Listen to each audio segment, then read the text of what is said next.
I'm Mr. Kangas, and today we're going to take a look at Chapter 10, Section 1, Line and Angle Relationships. And in this video in particular, we're going to be talking about the angle relationship known as corresponding angles. Corresponding angles occur when you have a transversal intersecting a pair of parallel lines. So this line here, going through the pair of parallel lines, is considered your transversal. And 8 angles are created. There are 2 intersection points that create 4 angles each, here and here.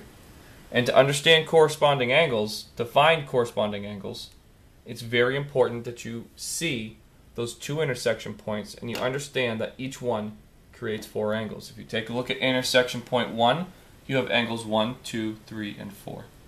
If you take a look at intersection point 2, we have angles 5, 6, 7, and 8 that were created. Each intersection point, if you take a look at the lines creating it, creates something that looks kind of like an X or a slanted plus sign. If I were to pick up angles 5, 6, 7, and 8 and pick up that plus sign created by that intersection point, and I were to put it on top of the other intersection point, it should fit perfectly. These 2 intersection points are exactly the same.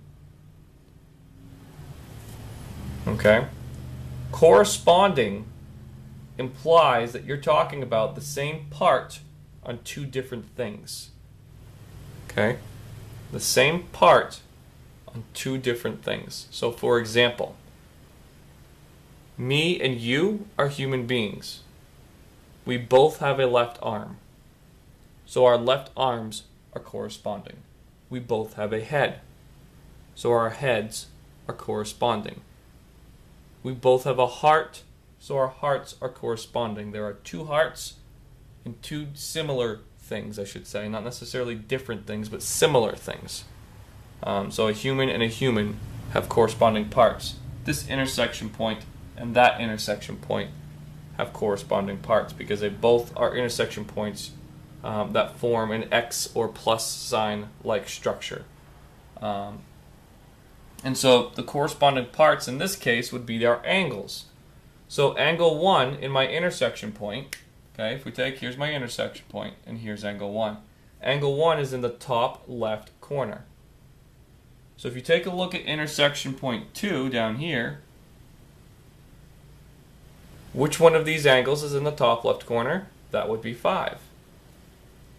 So angles 1 and 5 would be considered corresponding. They're in the same place on 2 similar figures. They're both in the top left corner of their X. So again, just like with alternate interior and alternate exterior angles, if you have a pair of corresponding angles, then that means that they are the same size. So angles 1 and 5 are corresponding, which also means they're the same size. Angle 2 is in the top right corner, and angle 6 is in the top right corner of its intersection point. So angles 2 and 6 are corresponding angles, which means angles 2 and 6 are the same size. There are 2 more pair of corresponding angles. We have the bottom left corner, which is angle 3, and the bottom left corner for angle 7. So the bottom left corners are angles 3 and 7, and so they are corresponding. Finally, we have the bottom right corner of intersection point 1, which is angle 4, and the bottom right corner of intersection point 2, which is angle 8. So angles 4 and 8 are corresponding, angles 3 and 7 are corresponding, and angles 2 and 6 are corresponding, and angles 1 and 5 are corresponding. And remember, corresponding angles represent 2 angles that are the same size. Those 2 angles are in the same place on 2 similar things, or 2 similar figures. If there are any questions, please let me know. Make sure you're taking good notes. And tune in for the next video, which will be the final video on this section. Or actually, we got 2 more videos to go.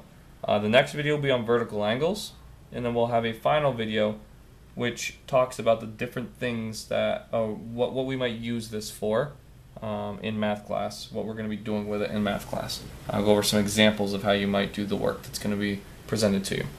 So tune in for the next video on vertical angles.